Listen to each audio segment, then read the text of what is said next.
New York সময় এখন ভোর সকাল ৭টা বাজে।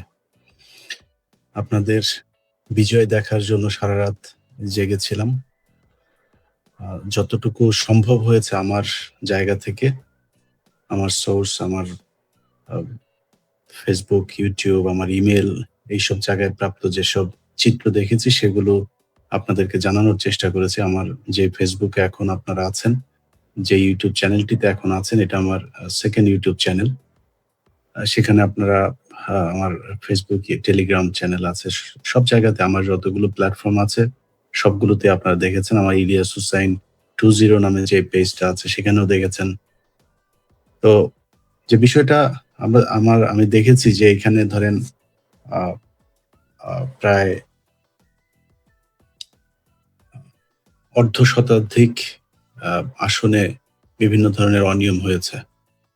তবে যেটা সত্য কথা সেটা হচ্ছে যে খুব এরকম একটা নির্বাচনে যে বিশাল আকারের আ সহিংসতা হয়েছে সেটা হয় নাই। সেটার একটা বড় কারণ হচ্ছে কিছু জায়গাতে জামায়াতে ইসলামের লোকজন, এনসিপির লোকজন যারা প্রতিদ্বন্দ্বিতা করছেন, তাদের যেই প্রতিদ্বন্দ্বী তাদের কিছু সন্ত্রাসীদের এলাকাগুলোতে যেমন আ গিয়াসউদ্দিন আল মামুনের ভাই হাফিজ ইব্রাহিম ভোলাতে সে ব্যাপক তাণ্ডব চালিয়েছে এবং সেখানে অনেক মানুষজন ভোট দিতে গিয়েছে, তাদেরকে ভোট দিতে যেতে দেওয়া হয়নি। চুয়াডাঙ্গাতে ১২টা-১টার পরে কোনো মানুষকে ভোট দিতেই যেতে দেওয়া হয়নি। তারা সবাই কি মনে করেছে এরা হচ্ছে ধানের শীষের বিরুদ্ধে পার্টি। আমার যে Facebook পেজ আছে সেখানে আপনারা দেখেছেন যে ধানের শীষের যে প্রার্থী ধর্ষক আ শরীফুজ্জামান শরীফ, তার ভাই সাবেক ছাত্রলীগ নেতা এবং গোল্ড স্মাগলার শহীদুজ্জামান টরিক। এই টরিক হচ্ছে গিয়ে একটা ভিডিওতে আমার Facebook পেজেও আছে সেটা। সে সরাসরি একজনকে বলছে যে, "তোরা যে দাঁড়িপাল্লায় ভোট দিবি আমরা জানি। ভোট দেওয়ার দরকার নেই। চলে যা।" তো এবং তোরা ভোট দিলেও লাভ হবে না। রেজাল্ট আমরাই আসবে। তোর যদি বিশ্বাস না হয় তাইলে তুই শহরে কেউ থাকলে তার ফোন দিয়ে জিজ্ঞেস কর। এইভাবে কথাবার্তা বলছে। তো এই ধরনের কিছু সন্ত্রাস কবলিত আমাদের একসময় আপনারা জানেন যে চুয়াডাঙ্গা, কুষ্টিয়া, পাবনা এইসব এলাকাগুলো আ আ চরমপন্থী অধ্যুষিত এলাকা এবং এই যেই বিএনপির যে প্রার্থী শরীফ সে নিজেও একটা দলের এই সর্বহারা পার্টির সে একজন সদস্য ছিল। অনেক খুনের সাথে জড়িত সে। তো সেই চরমপন্থী দলগুলো এখন ওইখানে না থাকলেও তাদের সে আচার-আচরণ এখনো সে আগের মতোই আছে। তারপরেও মানুষ ভোট দিতে গিয়েছে, যেখানেই ভোট দিতে গিয়েছে, ভোট দেওয়ার সুযোগ পেয়েছে। তারা এইটা বুঝেছে যে এই দেশের মানুষ অ্যা ধানের শীষে ভোট দিবে না। যে কারণে তারা প্রতিটা মানুষকেই নিজেদের প্রতিদ্বন্দ্বী মনে করেছে। একজন মানুষ, একজন মা, আমাদের বাংলাদেশ, এই দেশের অধিকাংশ নারীরা তাদের সম্ভ্রম রক্ষা করে চলে। তারা মনে করে যে তাদের শরীরের যে সৌন্দর্য আছে, তাদের স্পর্শগত জায়গাগুলো সেগুলো তারা ঢেকে চলবে। তাদের এই আ বেহায়াপনা এগুলোর থেকে তারা দূরে থাকবে। এই ধরনের নারীর সংখ্যাই আমাদের দেশে বেশি। যারা পর্দা করে না তারাও আমাদের বাংলাদেশের নারীদের ভেতরে তারা সামাজিকভাবেই চলাফেরা করে। তাদের যেসব উম আ কর্মকাণ্ড সেগুলো অনেক শালীন এবং তারা আমাদের মুসলমান এবং বাংলাদেশী যে সংস্কৃতি সেটাতে তারা বিশ্বাসী এবং সেটা তারা সেভাবেই চলতে চায়। তো এই ধরনের নারীদের ভেতরে বিশেষ করে যারা হিজাব করেছে, যারা বুরকা পড়েছে তাদের ধানের শীষের বিএনপির অনেক মানুষ আছে। তারা তো আওয়ামী লীগের মতো ইসলাম বিদ্বেষী না, তাই না? তো ধানের শীষের অনেক মানুষও আছে যারা কিনা পুরো আ বুরকা পরে তারপরে কেন্দ্রে যায়। তাদেরকে পর্যন্ত তারা বিভিন্ন জায়গায় তাদের উপর হামলা করেছে। একটা নারীকে দেখলাম তার আ বুরকা আপনার আ টেনে খুলে ফেলা হচ্ছে মুখ থেকে। তাকে দেখতে হবে। তা না হলে তাকে কেন্দ্রের ভেতরে ঢুকতে যেতে দেয়া হবে না। হান্নান মাসুদের ভাই তার উপরে হামলা হয়েছে। তিনি যতটুকু জানতে পেরেছি যে তার অবস্থা খুব একটা ভালো না। সে হসপিটালে ভর্তি আছেন। এরকম বিভিন্ন জায়গায় ঘটনা ঘটেছে। আপনার বেনাপোলে জামাতের এক কর্মীর পেটে আপনার ছুরি দিয়ে আ পোঁচ দেয়া হয়েছে। সেখানে তার অবস্থাও ভালো না। অনেক জায়গাতেই এই ধরনের হামলা হয়েছে। এর বাইরেও ছোটখাটো হামলাগুলো হয়েছে। তো এইসবের পরেও যেটা আমার আ একটা বিষয় না বললেই না সেটা হচ্ছে বাংলাদেশের সেনাবাহিনী বাংলাদেশ সেনাবাহিনী তাদের যে ভূমিকা আজকে পালন করেছে, আমরা সেনাবাহিনী বিদ্বেষ না, আমরা সেনাবাহিনীর বিরুদ্ধেও না। সেনাবাহিনীকে আমরা বারবারই বলেছি যে তারা তাদের যে দায়িত্ব, এই দেশের মানুষের আস্থার একটা প্রতীক হচ্ছে বাংলাদেশ সেনাবাহিনী। তারা বাংলাদেশের মানুষ তাদেরকে সবসময় জনগণের পাশে দেখতে চায়। কোন সরকার বা কোন সন্ত্রাসী গ্রুপ, ক্ষমতাসীন গ্রুপ এইসব কারো হয়ে তারপরে তারা লাঠিয়াল বাহিনী হিসাবে কাজ করবে, যেটা ২০১৪ সাল, ২০১৮ সাল এই সময়গুলোতে করেছে।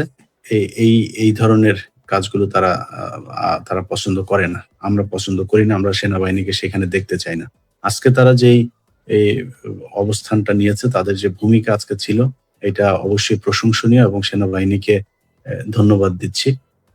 এবং আ পুলিশের কিছু ভূমিকা ছিল, যে ভূমিকাগুলো খুবই তাদের ভেতরে মনে হচ্ছিল যেন বিএনপি ক্ষমতায় চলে আসবে। এইজন্য বিএনপিকে বাঁচাইতে হবে, বিএনপির পক্ষ হয়ে কাজ করা। কিছু জায়গায় প্রিসাইডিং অফিসার যারা আছে তারাও খুব পক্ষপাতদুষ্ট কাজ করেছে। নিজে, নিজে সিল মারছে। ধানের শীষের লোকজনকে সিল মারার জন্য তাদের সুযোগ করে দিচ্ছে। এরকম অনেক ঘটনা সারা দেশে ঘটেছে। তার বাইরেও সবকিছু মিলিয়ে আমার কাছে মনে হয়েছে যে নির্বাচনটা মোটামুটি সুষ্ঠু একটা নির্বাচন হয়েছে। এখন প্রশ্ন হইল যে আপনারা সবাই ভোট দিয়েছেন।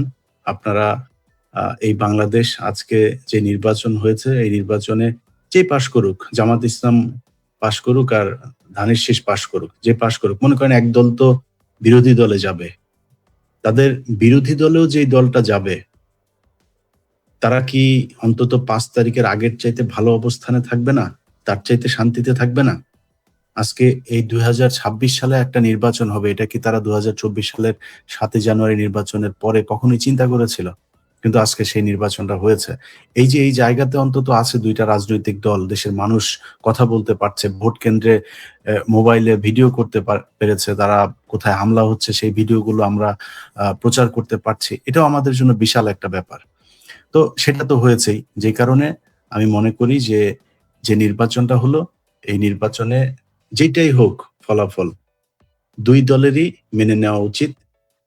এবং এই মুহূর্তে আমার এই লাইভটা করার সবচাইতে বড় যে কারণ, সেটা হচ্ছে বিভিন্ন জায়গাতে আমরা যে খবরটা শুনছি যে তাদের লোকজন এক হচ্ছে, এক হয়ে তারা কেন্দ্রগুলোতে নানান ধরনের নাশকতা করবার চেষ্টা করবে। আমি মুন্সিগঞ্জের একটা ফুটেজ দেখলাম, সেখানেও সেনাবাহিনী বিরাট সাহসের ভূমিকা পালন করেছে। তারা সেখানে দেখিয়েছে যে আ আ কিভাবে সন্ত্রাসীদেরকে শায়েস্তা করতে হয়। ধানের শীষের লোকজন তারা একটা কেন্দ্র থেকে তাদের ব্যালট বাক্স ছিনতাই করতে চেয়েছিল। তাদেরকে একদম আ পানির মাঝখানে দৌড়ে তারপরে পানিতে নামিয়ে সেখান থেকে তারপর ধরে এনেছে। ধরে এনে তারপরে পেটাচ্ছে। এগুলো সেনাবাহিনীর যে ভাবমূর্তি তারা হারিয়েছিল সেটা অবশ্যই পুনরুদ্ধারে ভূমিকা পালন করবে। তো এই সন্ত্রাসীরা এখন যেটা করবে সেটা হচ্ছে যে ভোট কেন্দ্রগুলোতে গিয়ে ভোট গণনায় তারা একটা কারচুপি করার চেষ্টা করবে। মানুষকে তাদের যে ভোট, তাদের যে অধিকার, আ তারা প্রায় ১৭ বছর পরে তারা প্র্যাকটিস করার সুযোগ পেল। সেই ভোট দেওয়ার পরে ভোটের যে রেজাল্ট, সেই রেজাল্টটাকে তারা ছিনিয়ে নেয়ার চেষ্টা করবে।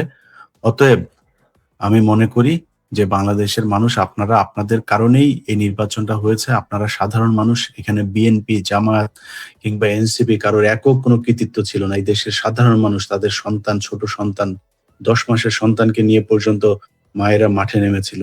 সেই সেই দেশের আমি একটা আ পরিস্থিতি আপনারাই তৈরি করেছেন। তো আমি মনে করি যে আপনারা যে কাজটা করেছেন, আপনাদের আর অল্প কিছু সময় আপনাদেরকে আরেকটু কষ্ট করতে হবে। আপনারা আপনার বাড়ির পাশে যে ভোট কেন্দ্র, আপনারা আজকের রাতটা আপনাদের কাছে ভিক্ষা চাচ্ছি। এই যতক্ষণ সময় লাগে আপনার কেন্দ্রের ভোট যখন গণনা শেষ হবে, সেটা ঘোষণা হবে কেন্দ্র থেকে, আপনি আপনার রেজাল্টটা জানানো পর্যন্ত আপনাকে থাকতে হবে। সেখানে কোন গ্রুপ, সেটা বিএনপি হোক আর জামাত হোক, আমার নিজস্ব নির্দিষ্ট কোন দলকে বলছি না। যেই আসবে সেখানে যদি তারা এই ভোট নিয়ে কারচুপি করার চেষ্টা করে, ভোট কেন্দ্র দখলের চেষ্টা করে, ভোটের ব্যালট বাক্স ছিনতাইয়ের চেষ্টা করে, ভোট গণনায় কোন ধরনের ঝামেলা করার চেষ্টা করে, আপনাদেরকে প্রতিহত করতে হবে। এই দায়িত্ব আপনার। এই রাষ্ট্র যদি সঠিক নেতৃত্বের হাতে যায়, তাহলে সেটার সুফল আপনি সবার আগে পাবেন। আপনারা যেই সুশাসনের জন্য যুদ্ধ করেছেন, যেই সুশাসনের জন্য জীবন দিয়েছেন, সেই সুশাসন প্রতিষ্ঠার জন্য আপনাদের যে করণীয় সেটা আপনাদেরকে করতে হবে। এবং আমি মনে করি যে আ আপনাদের যার যেখানে বাসা, যার বাড়ির পাশে যে কেন্দ্রটা আছে সেই কেন্দ্রটাতে গিয়ে আপনি আপনার ভোট পাহারা দিয়ে সেটার সঠিক গণনা করে ঘোষণা নিয়ে তারপরে আপনি বাড়িতে যেয়ে ঘুমাবেন। এইটুক আপনাদের কাছে আমার অনুরোধ থাকলো। আর সারাদিন আ যেসব ঘটনাগুলো ঘটেছে, সেই ঘটনাগুলোর ব্যাপ ব্যাপারে একটা বিষয় বলে নেই। আমি আমার Facebook, আমার আ Telegram, WhatsApp গ্রুপগুলো যেই জায়গাতে আমি আমার এই প্রাপ্ত যেই খবর, যেই ভিডিও ফুটেজ যেগুলো আমার কাছে এসেছে সেগুলো আপনাদেরকে দেখিয়েছি। আমি বাংলাদেশের মেইনস্ট্রিম এর যে গণমাধ্যম, সেই গণমাধ্যমের ভেতরে সেগুলোর কিছুটা ঘাটতি দেখেছি। তারা গতকালকে যতটা তৎপর ছিল, জামায়াতের একজন আমির তিনি বৈধভাবে টাকা ক্যারি করছিল, তাকে যেভাবে আপনার বিমানবন্দরে ধরে তারপরে নাজেহাল করেছে, ৫০ লাখ টাকাকে তারা মেশিনে গোনা হচ্ছে এরকম নিউজ পর্যন্ত করেছে। তারপরে হচ্ছে গিয়ে আ কি বলে? এটা একটা টার্ম ইউস করেছে তারা সেখানে। আ বিপুল পরিমাণে অর্থ, তারপর আরো কি যেন করেছে তারা। এটা করল। অথচ শহীদউদ্দিন চৌধুরী অ্যানির লোক মাঠে টাকা নিয়ে ধরা পড়েছে। সেই জায়গাতে তার ব্যাপারে তাদের নিউজের ধরন দেখলাম অন্য আরেক রকম। একই অবস্থা তারা করেছে আজকে সারাদিন। বিশেষ করে ভোলার অবস্থা ভয়ংকর ছিল, ভয়ংকর। সেখানে কাউকে ভোট দিতে যেতে দেওয়া হয় নাই। যারা ভোট দিতে গিয়েছে তাদের ভোট তারা নিজের হাতে করে তারপরে তারা দিতে বাধ্য করেছে ধানের শীষে। অতএব এটা রেজাল্ট বলেই দেয়া যেতে পারে আগে থেকে যে ভোলাতে বিএনপি পাস করছে। কিন্তু যেই ভোটটায় তারা পাস করেছে আমার বিশ্বাস এই দেশে যদি আইনের শাসন প্রতিষ্ঠা হয়, আপনারা যে সেখানে যে ক্যান্ডিডেট যারা আছেন তারা এটা নির্বাচন কমিশনে পুনর্ভোট গ্রহণের আবেদন করতে হবে এবং এগুলোর তদন্ত